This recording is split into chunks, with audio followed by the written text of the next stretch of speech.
A wannabe gangster? A wannabe gangster realizes he's going to jail. Yo, chat, who in here either been to jail or is planning on going to jail in the future? Because you want to be a thug so bad, you know? You just want to be a thug. You know, I said, I gotta be a thug. I have to do this. I've been to jail. Me, not me. Gangsters are supposed to be seen as tough thugs with little regard for the law. But what happens when fake gangsters are faced with real prison time? Oh, God. These are 3 never-before-seen examples of when wannabe gangsters realizing they'll be serving prison time. Starting with the case of 18-year-old Conrad Trojas, who in September of 2010 was leaving school when he was approached by a man holding a handgun. Damn. Conrad was ordered to take off his bag and hand it over, but when he refused, he was shot in the chest by the man. Damn. Miraculously, Conrad managed to stumble away from the scene and call for help before collapsing and dying on the spot. Damn. The suspect fled immediately, but was later identified as Edtavion Wilcox, who was brought in for attempted murder. But as it turns out, he wasn't all that tough in the interrogation room. Alright, here's the deal. You know something else happened. I don't sit here and talk to you without knowing what the deal is, alright? We've been talking to people, we've been interviewing people, we've been showing people pictures, we've been looking at video. I didn't bring you up here because you weren't wearing your seatbelt. Okay. You got arrested for burglary before and they didn't even bring you up here. Obviously, it's something a little more serious. Wilcox is trying to remain calm and pretend as though he's got no idea what this is all about. Little does he know, his getaway driver had also been apprehended and confessed to everything. Now the detective just has to find a way to get him to confess. I appreciate you, my boy. This is going to go one of 2 ways. Okay. You're either going to be a guy who made a mistake, hanging around the wrong place, the wrong time, did something dumb, or you're going to be a guy that goes out and likes to shoot people for fun. Okay? Listen, and before you say anything, I think you're a guy that made a mistake. I know you were there. Okay? I know what happened. I've talked to the victim. The victims picked you out of a photo lineup and said, that's the guy that shot me. Okay? Here's the deal. I don't think you shot that guy because you're a bad person. You didn't mean to kill that guy. Okay? What happened was you were just trying to snatch his backpack. He started fighting with you, and you got scared. So y'all saying I shot somebody? I know you shot somebody. Imagine you're an 18-year-old kid who got in over their head and ended up shooting and killing an... Yo, chat, what would you even catch a body for, bro? Like, nigga, like a book bag, bro? A book bag, nigga? A nigga leaving school, you wanted his book bag, nigga? Did he do your fucking school homework, nigga? Like, what the... Bro, how do you kill a nigga over a book bag? Oh my God, man. I don't think I would ever want to catch a body, bro. Just think about it, bro. You really risked or you're sacrificing your whole life over that shit, bro. Innocent civilian. If you take your Popeyes, I'm dead. No matter who you are, you'll be feeling scared. A feeling that'll only be amplified when a police officer asserts that they know exactly what happened. Okay. Wilcox will be feeling rattled now. As the cop talks, he's slumped over in his chair. I know Charleston White. Interested in what the cop is saying, and as soon as he's allowed to talk, all his responses sound confused and even bewildered. The cop knows he has him on the back foot. Now he just needs to close it out. You're 18, right? You're 18, yes? Yeah. This is where you need to stand up and be a man and admit you made a mistake. I know you weren't trying to kill that guy. I know that, because you're not the kind of guy that does that. You panicked, you got scared, you got in over your head. The victim's making you out to be a stone cold, just straight up thug killer. Guy that doesn't give a crap about anybody else, alright? I could've stayed big late for this shit, man. If you keep going down the path you're going down, telling me you didn't have anything to do with it, it's not you, who are people going to believe? Are they going to believe you or are they going to believe the victim? They're going to have to believe the victim because you didn't give me your side of the story. Wilcox is being pushed into a corner. The detective is using the facts that he knows Wilcox is just in over his head, but is using language in such a way that makes him feel like he's accused of being this cold-blooded monster. His reactions to this prove just how well this technique is working. Okay. He stares at the ground and I could not be. Rubs his... I ain't gonna lie. Could I be? Yo, who in here could be a detective? Who here could be a detective? Me? Not me. Me. I ain't gonna lie. I could dead ass be a detective because I'm gonna use the fuck out of some shit on them niggas. No bullshit, bro. Hey, you had 3 baby mamas. Hey, 3 of your baby mamas said you ain't pay that child support at what time? 3 a.m. sharp, nigga, without the shoot and everything. You understand me, boy? His head in a pacifying behavior that shows how stressed he is. A guy that sits there like you is not a guy that goes around and kills people. You understand what I'm saying? You have remorse. You're sorry. I can see it on. You just need to take that next step. What happened in that parking lot? Did you guys plan it? Or did it just happen? Trying to back. Huh? They try to back stab them. I can't. What'd you say? Oh, shit. They try to Here we go again. Remember how we talked about that? Don't think about that. That's the least of your concerns right now. In a breakdown that's far from gangster, Will Cox starts to cry and laments on how he absolutely can't go back to jail. The detective uses this moment took of his booty in vulnerability that to bitch, press bro. him Let's keep it further and tells him he has one last opportunity to be honest and let everybody know that he isn't the monster they think he is. Yo, chat. Hey, say you're getting interrogated, right? Say you're getting interrogated, right? Has any of these niggas who interrogating you ever actually kept you out of jail? Be honest, chat. Have them niggas ever actually kept you out of jail? Because they say, I promise you, you is not gonna go to jail, man. You might do some time, but you're not going to jail. Oh, shit. Have any of them actually helped you not go to jail? I swear to God, they never have. I swear to God, they always be lying straight to your face and shit. Did you say, stop hitting me or I'm gonna shoot you? Anything like that? I was like, I had my hand like right here. No, you had your left hand like up against him? Yeah. Trying to push him away? I was trying to make him stop hitting me. Where was the gun? In my pocket. Which pocket? This one. How many times did you shoot? What happened after you pulled the trigger? Oh, Did he fall shit. down or Here we go again. was he was still standing up? Where'd you hit him? I didn't even know I hit him. Okay. So you fired that one round. What happened? It froze up.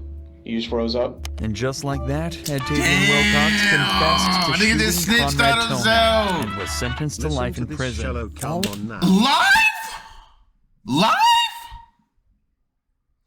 Oh, shit. Here we go again. Nah. Over a school bag. But while he'll be spending the rest of his life in prison, Demetrius Cox wasn't so lucky. Throughout the beginning of 2020, a war between rival gangs 438 and AF-NF began to break out. Okay. Many shootings were reported with dozens of deaths attributed to just these two gangs, with one of these occurring on the 14th of April. Here we go again. Shots were fired at a house party in Davenport, Florida, resulting in the death of 20-year-old Wolf Luma. The killer was identified almost immediately as Demetrius Cox, also 20 years old. 2 weeks later, Cox was brought in on the suspicion of murder, and an interrogation began, ending in one of the most shocking moments in interrogation history. Dang, dude. Sir, how you doing? You can say Working Mary. out. I can. And I didn't shake your hand before because we weren't able to, but now we can, It's right? open and closed. Yes, sir. Number one, I gotta tell you, I'm pretty impressed of the way just overall, your persona as it is. Yes, sir. So I appreciate the respect. It's gonna be given right back to you, okay? Cox starts the interrogation out respectfully, but as the interview continues, he starts to annoy the detective by withholding information that could get members of his gang into trouble. This type of loyalty is extremely common in these types of cases, but can prove to work against you, as is seen just a few minutes later. I'm not saying you went there for the wrong reasons. However, man, I tell you one thing. You know how they say like victims, and suspects, things like that? I thought that you were a victim. Sure I am, but now y'all make it like I'm a suspect. No. I It's thought you were a crazy. victim. I thought you were a victim, and I thought that you were gonna give us the justification, the explanation for what happened. Listen. But you come in here and you can't even with little details like that. Like, who cares? Well, if Papa Jay's there, why can't you just be honest and say, yeah, he was there? He was chilling. We hung out. So, But I got another question what's for you. so like hard about the truth? What's interesting about this case, though, is that the cop actually isn't 100% sure that Cox is the killer. As Cox mentions earlier, most of the evidence in the case is hearsay, and detectives could have a hard time using it in court. This is why Cox is here in the first place. If they could extract a confession, it'd make their lives a whole lot easier. I love you too, my boy. But Cox isn't budging. Okay, listen. If you want to tell me what happened, I'm all ears, man. I said Kodak Black. Listen, look at me in my face. Look at me in my face. You not. If you tell me the truth, I will believe you. But there's an explanation for what happened. So you trying to say I'm the explanation or something? That's what I'm asking. It's like you're hearing me, but you're not listening to me. Listen to I'm what I'm listening to saying. you, but you're not letting me. You Listen gotta to break me. it down for me. Please Listen just to break it down. Listen to me. Okay. I think that you might have been a victim. But I cannot believe a victim when they leave little things out, little details about that night. Well, okay? Mister, I told you all I know. Some bad happened, man. Some bad. I understand what and you're I don't saying. think that you forced it. I don't think that you or your buddies or anybody else. I think he's fucking guilty. Of course he is. Fucking like, look at this nigga. Eventually, the detective decides that he's not going to get anything else out of Cox and calls off the interrogation. But that's not where the case ends. In fact, the most interesting but tragic part happened just hours after the interrogation was held. Later that day, Cox was released on bail, but 11 hours later, he was shot and killed by another gang member.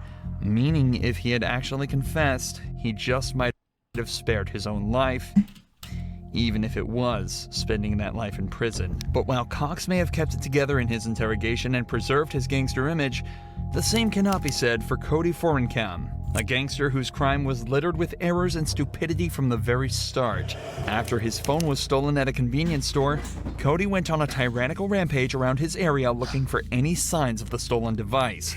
Surveillance footage captured him walking past 15-year-old Deshaun Hills, pulling a gun from his backpack and firing 3 shots at the boy, killing him instantly. Damn. Witnesses and surveillance footage helped police identify Cody almost immediately, and he was quickly brought in for interrogation.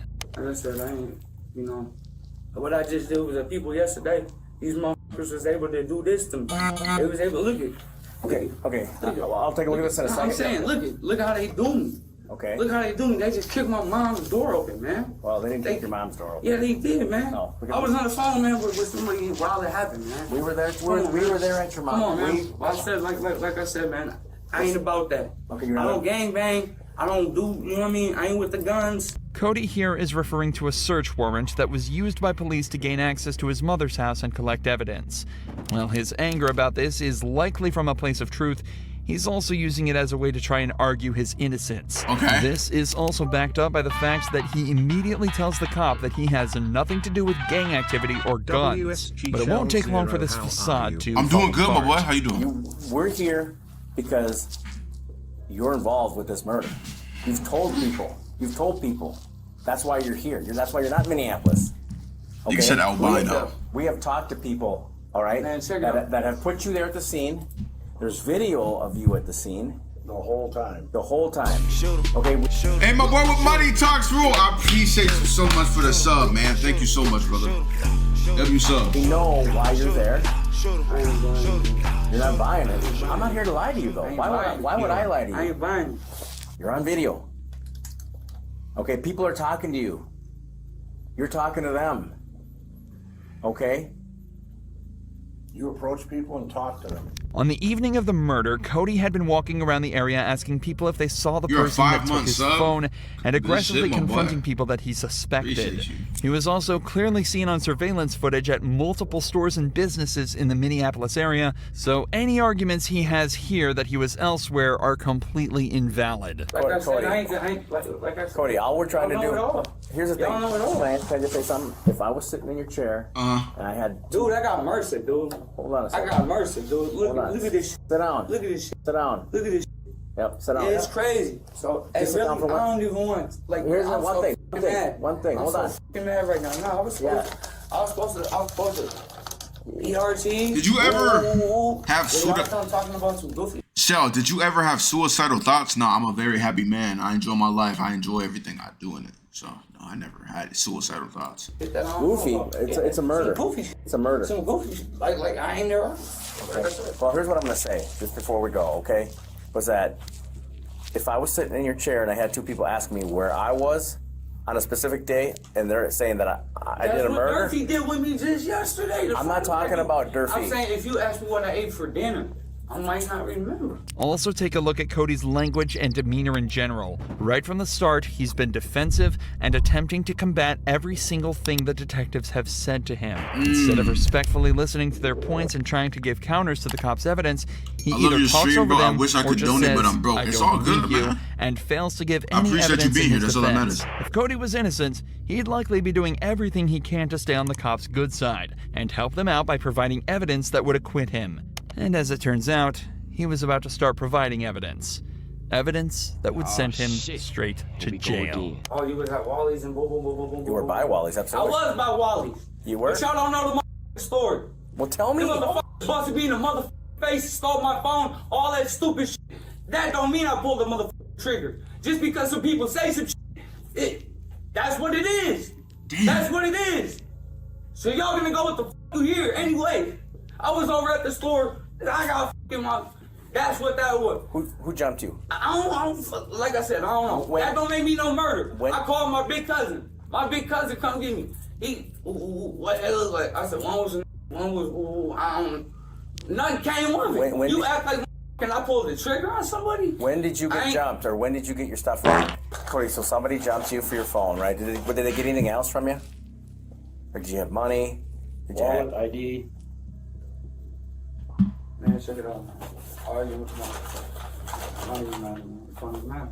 In an outburst of more anger, Cody has just put himself right next to the scene of the crime and given the officers a motive for the murder. For the next 4 minutes, Cody scrambled to get himself out of the hole he just dug himself into. But it was already too late.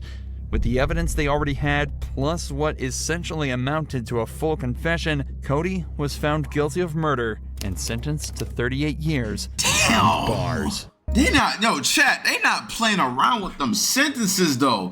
38 years. Yo, that is fucking life, my nigga. I don't give a fuck what nobody say, bro. Damn. Baby, just pick up the me. I just been locked by my chain. I just want heroin.